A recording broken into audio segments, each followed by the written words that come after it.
I'm sorry. Okay. So going back, ito for our next part, kanina is the cases ng ating missing time. Okay? So recap lang natin ang cases ng missing time. They're just generally four cases for missing time, which is drop with horizontal velocity, normal parabola, and parabola from the top of a building. Okay, so if may missing time sa upcat, obviously, kayang-kaya niya na siya. Just repetitive D equals VI, D equals VT, VF is equal to VI plus AT, and time is square root of 2D over G. Okay, so now let's go to cases of missing velocity. Missing final velocity or missing VF. So let's go.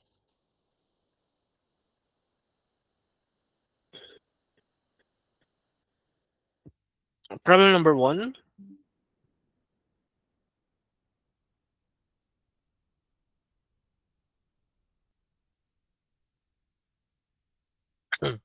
A ring was dropped from the top of a building. It took 5 seconds to reach the ground. How fast was the ring right before it hit? Okay, so let's go let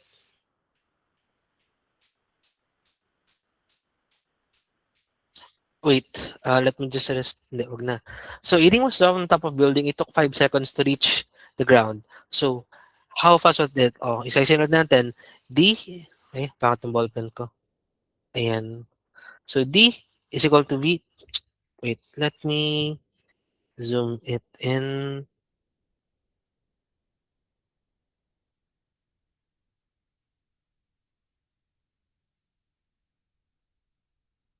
and delete.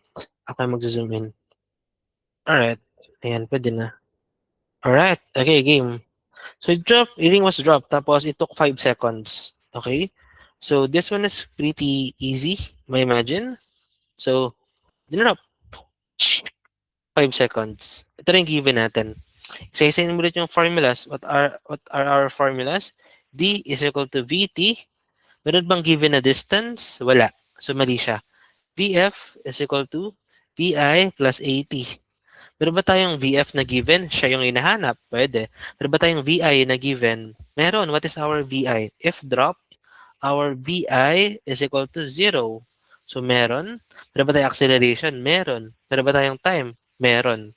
So, that's how you use the formulas. You have to look kung meron ba yung mga variables and meron ba nang hinahanap. So, we are down to formula number 2. So, what is our VF? Our VF is equal to drop. So, that is 0. Ano yung acceleration natin due to gravity? Negative 9.8. And ano yung time natin? 5. So, 9.8 times 5, that's gonna be divided by 2, 49. So, negative 49 meters per second. Tapos na. Di ba? Kaya yung ginagamit nyo sa linear motion sa one dimension, siya din yung gagamitin sa two dimensions natin. We just have to separate the x and the y. Okay? Next problem tayo. Free fall. And this is labeled again free fall if basta wala lang, pinabayaan lang siyang ma-fall, hindi man lang nag-effort. Okay, game. Number 2.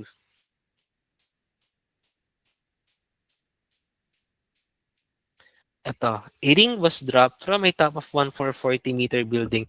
Dropped rin siya, pero imbes na seconds, binigay siyang height ng building. Okay? So, drawing ulit natin, building, tapos, piyong, tapos drop. Okay? Obviously, sulat pa rin natin, bawal yung D equals VT, bawal yung VF is equal to VI plus AT. Bakit sila bawal? Kasi they are requiring a time, pero wala naman tayong time. Dapat isa lang yung missing variable, siya lang dapat yung sinasolve. Missing na nga to, missing pa to. Paano kayo mag-work, di ba? If you have D, wali na rin to. Kasi nga, wala nga tayong time. So, ano yung formula, pang-apat ng formula na wala naman tayong time? That is the magical. Ito na, ginagamit to lagi. Yung VF squared is equal to VI squared plus 2AD if wala talagang oras na given. Kasi even yung time is equal to 2D over G, meron siyang time. Diba? So, automatic ito. Basta walang time, si VF squared yan. Okay? So, punta tayo dito.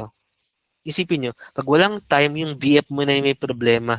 So, that is VF squared over if single kayo, di kayo makaka-relate. Okay. If walang time, yung VF ko yung may problema. Okay? So, VF squared is equal to VI squared plus 2AD.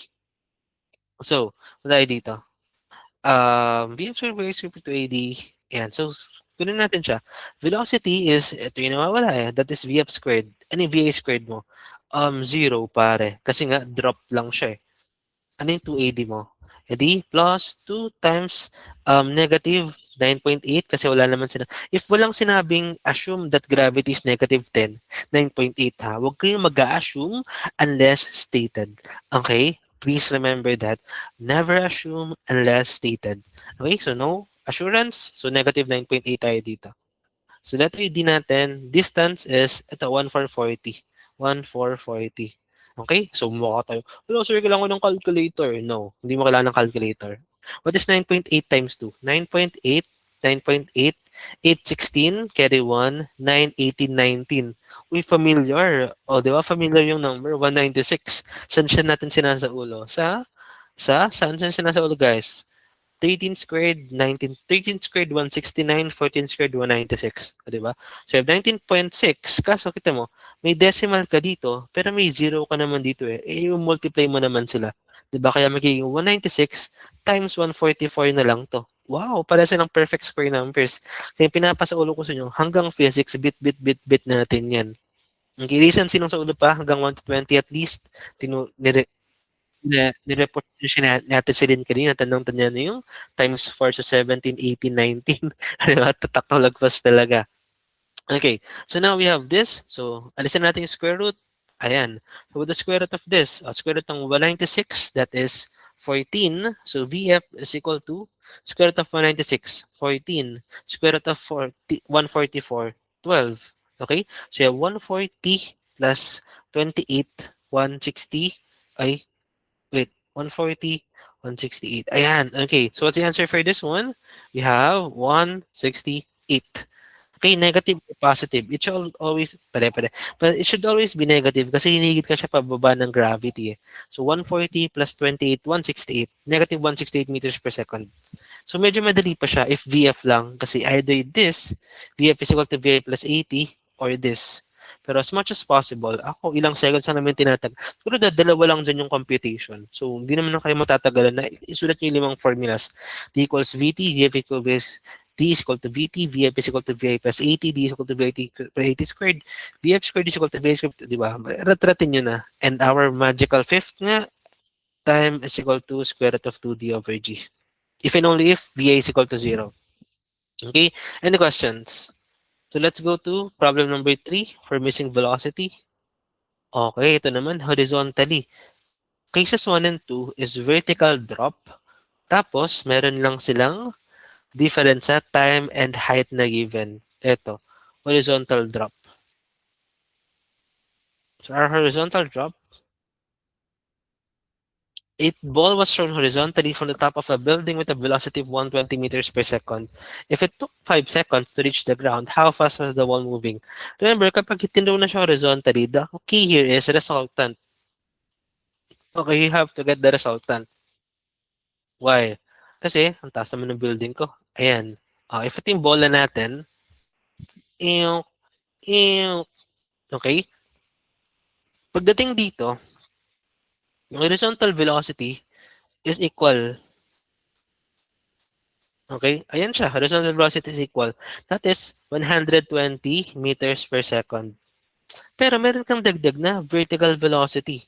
Kasi the vertical velocity here is 0. Pero pagdating dito, meron na siya. Kasi hinigit na siya ni gravity pababa eh. Nagkaroon ng effect si gravity. Kaya dito, meron ka ng VFY is equal to VI plus 80 or something like that due to gravity. Okay? And if we're talking about how fast was the ball moving just before it hit, okay, that should be the resultant of this two, the Pythagorean. Okay? You have to use your triangle here. Any questions with that? Okay? So the resultant is just always equal to x squared plus y squared. Yung isipin yung crazy labels. Just have to, ano yung vx, ano yung vy, tapos na. We just have to solve for it. Okay? And since the horizontal is constant, this should be 120 na agad, automatic. Automatic. Okay? Yun lang yung kailangan na maging careful. Kasi meron dyang posibleng magsagot na agad ng letter C. Sinong letter C yung sinagot dito? Raise hand. Yung letter C yung sinagot kanina kasi constant, sir eh. Di ba? Constant. O, di ba? Never nagbabago. Pero remember, if galing siya sa taas, sa y direction is naka-effect na si gravity. Dadalawa lang yung, paulit-ulit tayo, diba? Dadalawa lang yung constant. The only two constants natin for the entire projectile motion is Vx and Ay. Okay? So do not forget about this guy, especially pag nag-drop sa building. This is constant, but may epekto na si gravity sa y direction. So now let's solve. Ano yung VFY? What is the velocity sa taas? Oh. Nahihirapan sa formulas, isa-isayin mo. Hindi ka naman mamamatay kapag inisa-isa mo yung sulat dito eh, di ba? D is equal to VT, of course, wala yan. VF is equal to VI plus 80. Meron ba tayong time? Oh yes, meron. 5 seconds. So, di ba? Tapos, ang nag-overthink sa formula, hindi sinusulat agad. Sila pa yung madalas nakaka-consume ng time. Isulat mo na, lilima lang eh. Pagkasulat mo, check mo na agad. Kesa mag-overthink ka sa utak, especially if hindi ka naman matali. Karami yung mali ng hindi matatalino, iniisip nila na kailangan wag ako magsayang ng time. So, ini-imagine lang nila lahat. In the end, lalo pa silang tumatagal. Sulat mo na diretso, check mo isa-isa. Okay? So, we have VF is equal to VI plus 80. It took 5 seconds. O, solve natin. VFY ngayon is yung nandito, color blue. Ang color for natin, no? VF natin, VFY ha, is equal, what is the initial velocity? Wala. Kasi ang initial velocity lang is horizontal motion. Kapag hinagis ko ito pataas, meron kang initial velocity sa y. Pero pag hinagis ko siya horizontally, wala kang initial velocity. Okay? Meron ka lang effect due to gravity, which is, use negative 10 daw for this one, negative 10 times 5. So that's gonna be our VFY dito sa y direction is negative 50. Tapos na. Hindi naman projectile motion eh. VF ka lang dyan. Okay? And now, we have to use the Pythagorean. The resultant is always, bakit nawala yung resultant ko? Ay, okay. So, sige, delete ko na lang. Sige, the resultant here, this guy, the resultant is always x squared plus y squared. R squared. Nawala yung square na. Pythagorean lang siya. Okay, so R squared is equal to, what is our x squared? Our x squared is 120 kasi consistent siya. Our y squared is the 0 plus effect ni gravity. That is negative 50 squared. Okay? So we have, ano yung values natin dito? 12 squared, square mo to, 144.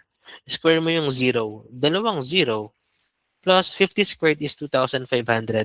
And now let's add them. 14400, 2,500, 0096. Wow! Familiar!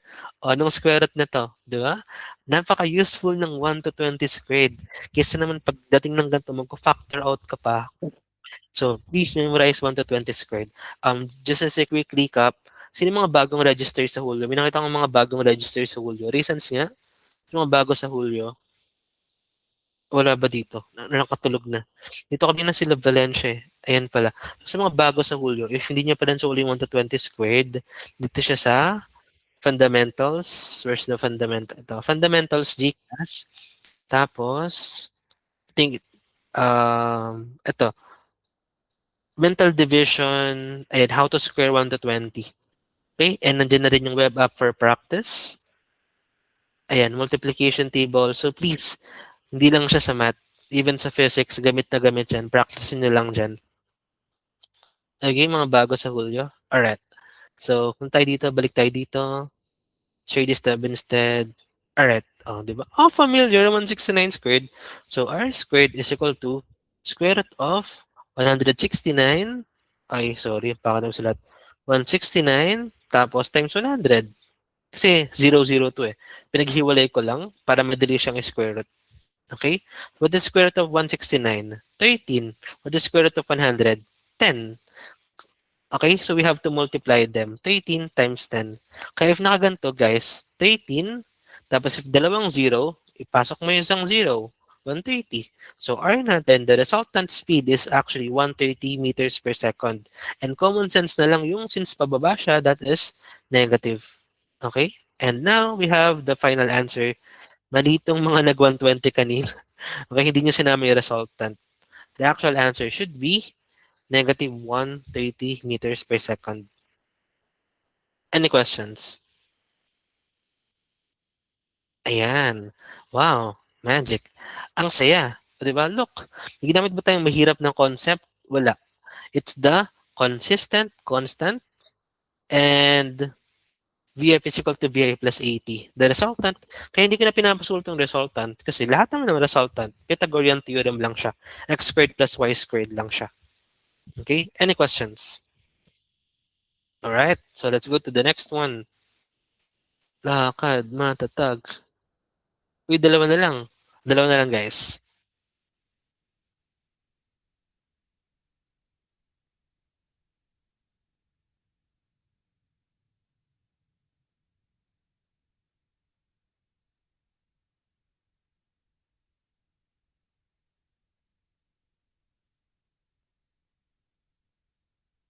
Ayan.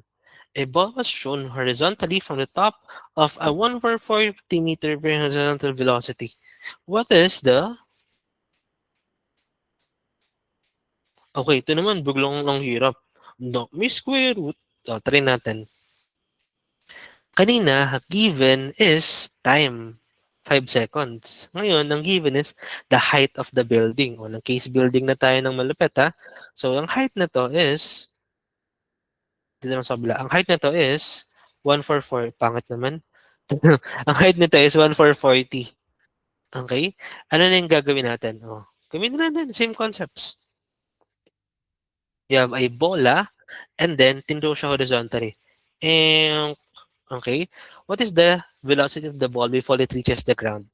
Again, meron tayong given. Our VI is equal to 120 meters per second. Pero since that is horizontally, VIX lang siya.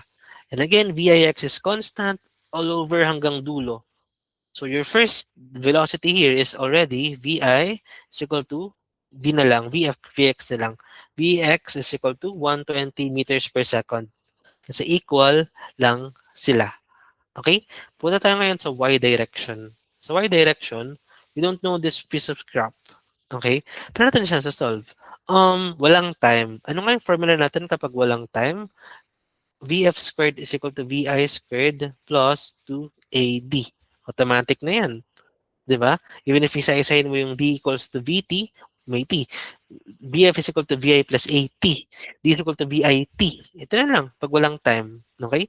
So we have VF squared. Ano yung VI squared mo? VI na to guys, 0. Kasi nga, horizontal lang yung speed na meron. So 0 plus 2 times, gamitin na ulit is negative 10. And then D. What is our D?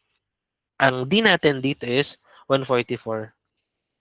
Okay? So for upcut, if mag-square root kayo ng negative, i-delete nyo na lang. Okay? Kasi conceptually, bakit siya magiging ganun? Bakit pwede to?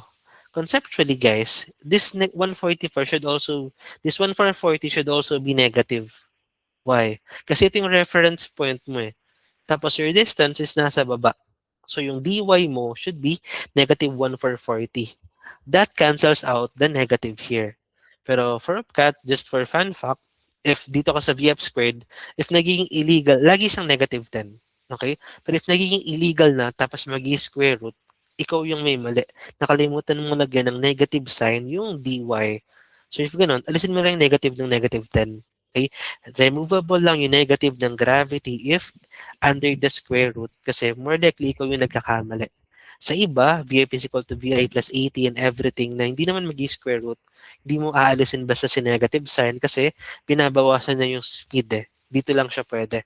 Okay? Pero if you want actual reasoning, kasi ito yung reference point mo, nasa baba, yung lahat sila is kaya may negative kasi you're referring to a reference point.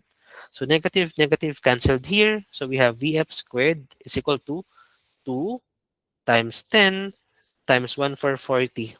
Okay, and let's just factor things out para mabilis siyang tignan. May 10, may 0. So that's gonna be 2 times 100 times 144. And now, perfect square na sila mostly. Okay, so VF is equal to square root of this. So na square root of this, 2. Wala kang malalabas dyan. Anong malalabas mo? Square root of 100 is 10. Square root of 144 is 12. Iwan si 2. Okay? So, you have here 10 times 12, VF, VFY is equal to 120 square root of 2. Dito ko na nilalagyan ng y kasi 'di ba repetitive naman and alam naman natin nasa y-axis to. Kaya nga again, separate ang x and y-axis so sa dulo ko na lang siya nilalagyan. Okay? So now we have the vertical motion is square root 120 square root of 2. So now we have to find the resultant. What's the resultant again? That is just resultant squared is equal to x squared plus y squared. What's our x squared? Our x squared is, ito na, given na, 120 squared. Our y squared is 120 square root of 2 squared. Okay? That is r squared. So now we go, what is 120 squared? That is 144 times 100 plus ito. 120 squared is 144 times 100. Sige na nga, hindi ko na pagsasamahin ng ganun. So, ilalagay ko na lang directly. 12 squared is 144. 0 squared is 0, 0. Plus, ganito rin dito. So, 12 squared is 144, 0, 0. Square root of 2 squared. That is times 2. Okay? So, now, technically, we just have tatlong 144, 0. Kasi 144, 0, 0 times 2, 'di ba? So 14400. Tapos mag-a-add ka pa ng isa pang 14400. Okay? So it's gonna be 00 or kahit wag mo nang i-add. Kasi i-square root mo 'to eh. 'Di ba? Pag in-square root mo 'yan, i-rewrite mo na lang r squared is equal to square root r na lang.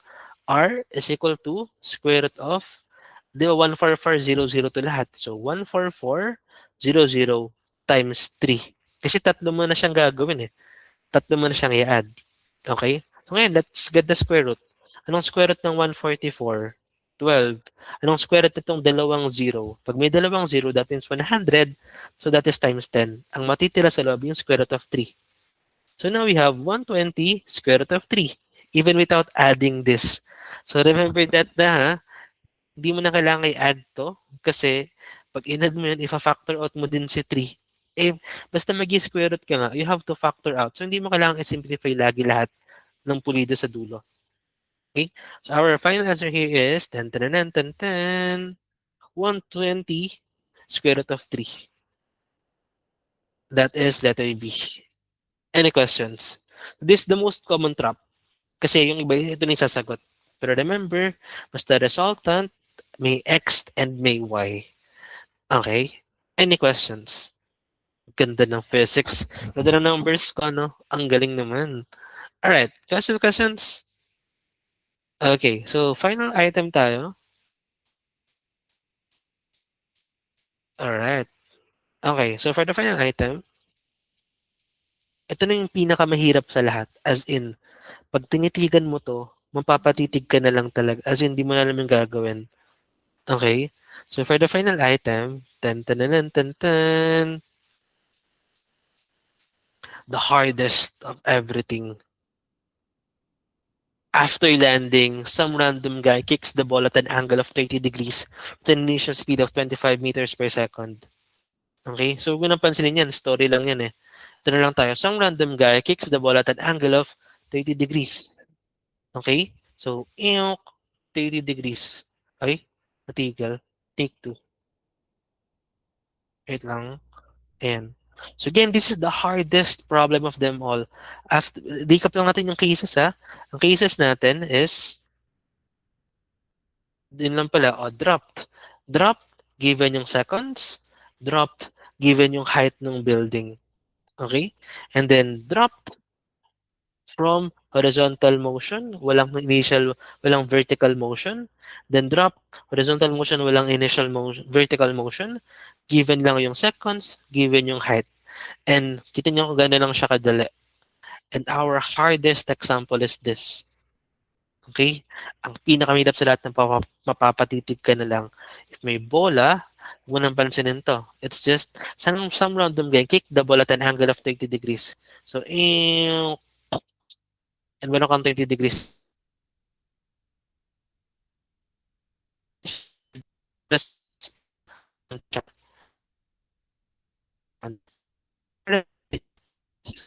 and velocity of ball. Oh, have dito sa x natin, 25 sine 30 x nga eh. X natin, dx, dx, 25 sine 30. That's 25, what is sine 30, guys? Sine 30 is 1 half. So 25 times 1 half. Okay, that is 25 over 2. So pagdating dito, constant. Okay, constant. Pagdating ng constant dito, ang VFX mo is still 25 over 2. Now let's go to the y-axis. Our y-axis is 25 sine, ay ba't kasi sine? Sorry, cosine pala. I'm sorry. So, cosine, pagod na, hating gabi. So, 25 cosine 30. What is cosine 30? Square root of 3 over 2. So, 25 square root of 3 over 2. Okay? Ayan na, tama na tayo dyan. So, constant, constant, constant, constant. Pagdating dito, that's gonna be 12.5 square root of 3. Or pwede mo na siyang i-write pa rin as ganito. 25 square root of 3 over 2. Okay? So, pagdating dito sa kabila, sorry for that ha, so tandaan nyo na, cosine tapos sine. Ang palatandaan ko naman dito, wala lang if makalimutan mo siya, 25 sine theta. Yung alphabet pa rin, di ba? C muna bago S, baba muna bago taas. 'Di ba? You start at the bottom eh. So bottom, top. Bottom, top, C, S. Bottom muna bago tataas, cosine muna bago sine. Ano lang, just for me, visually. Okay? Pero you can just remember the the unit circle na it's always cosine, sine, yung point sa unit circle, x and y. Alright? So going back, 25 sine theta, that's gonna be sine 30 is the actual 1 half. Okay, so 25 times 1 half. Pangat naman ang sulat ko doon. So 25, bagay ko na dito. Diretso ko na siya ng sine 30. So 25 sine 30 is equal to 25 over 2. So now you have the resultant here, which is 25, resultant tuloy, 25 over 2, yung nasa y direction mo. Okay? And what's our resultant? Again, our resultant will be tan tan tan tan tan.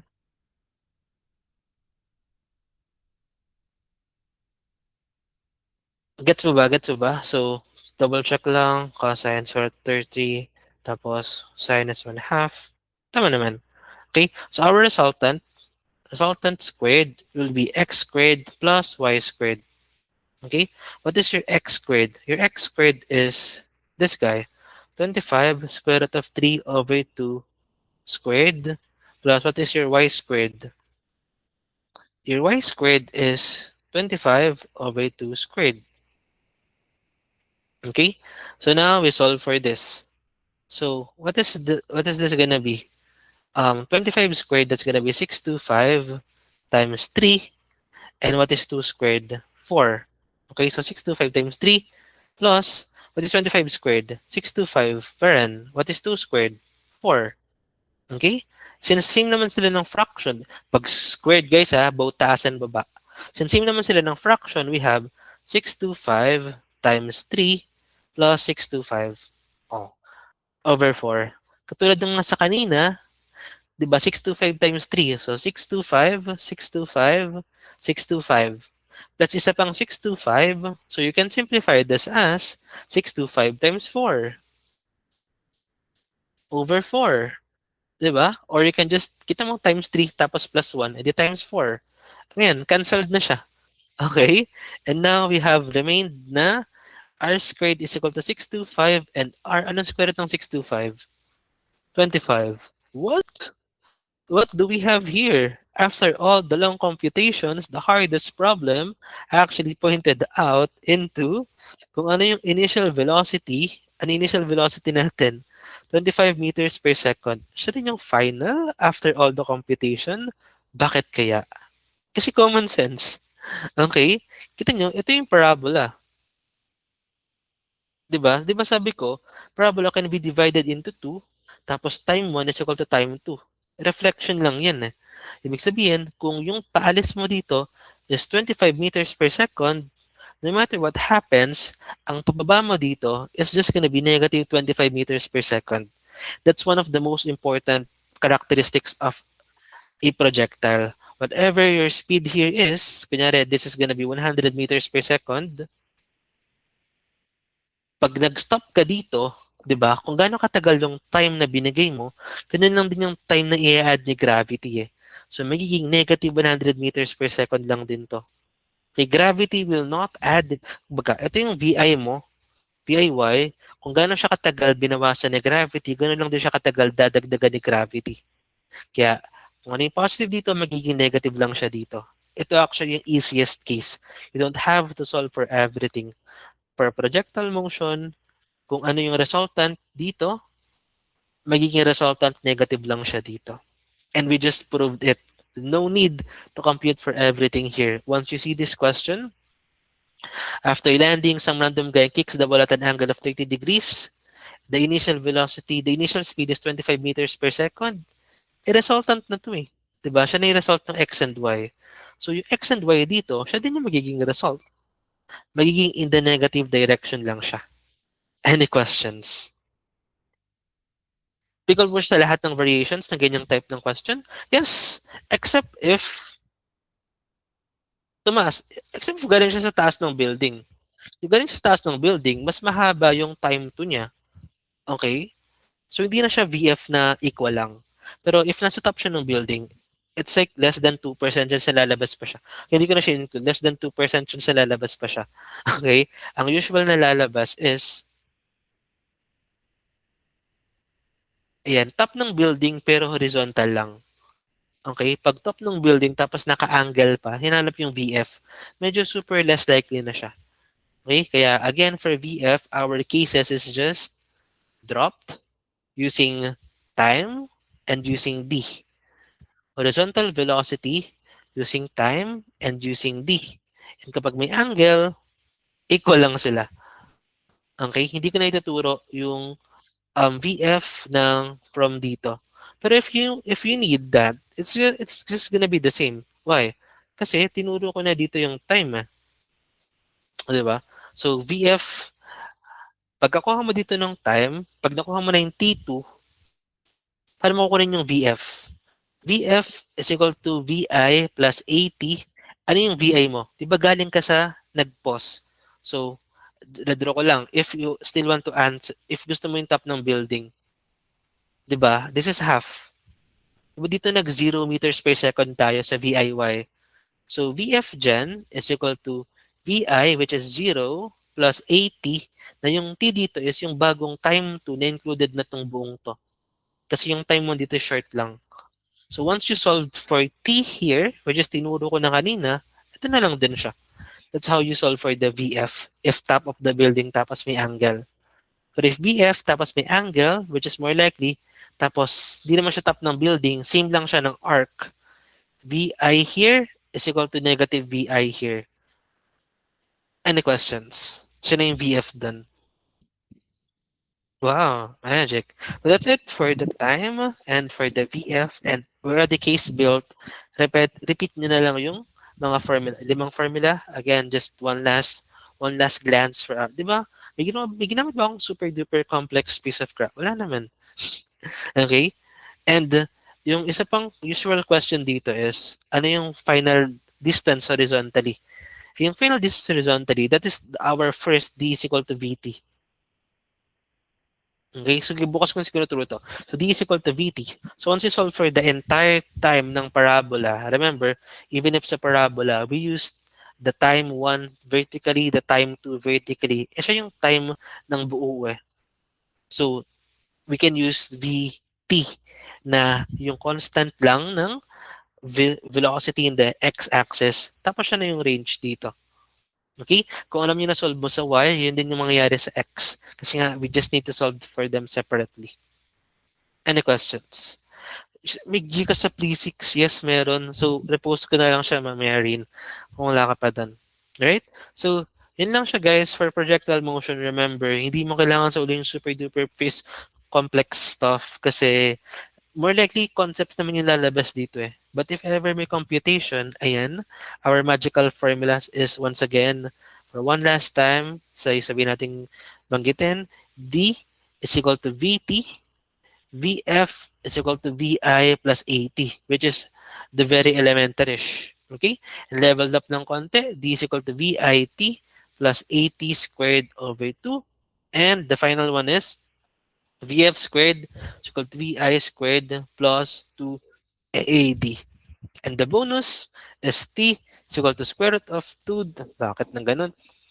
The bonus is T is equal to square root of 2D over G if and only if VI is equal to 0.